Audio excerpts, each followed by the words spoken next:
Please kindly click on the red subscribe button below this video and subscribe to our YouTube channel. Thanks, God bless you as you do this.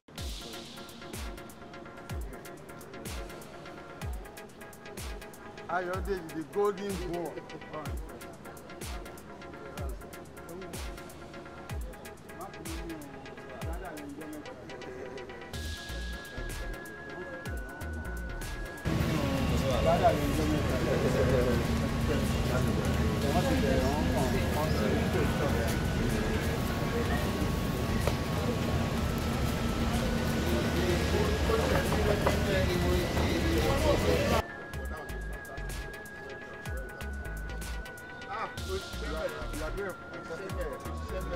No, coming from the leg.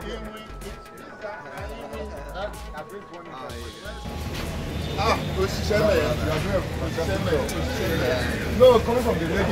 This guy.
Thank you so much for watching our videos, and importantly, you need to subscribe because we drop videos almost every day. And how to subscribe? There's a circle here written Gua TV. Click on it, you see a subscribe button. Click on the subscribe button. That's all. And if you have a big show coming up, any event, you can call us.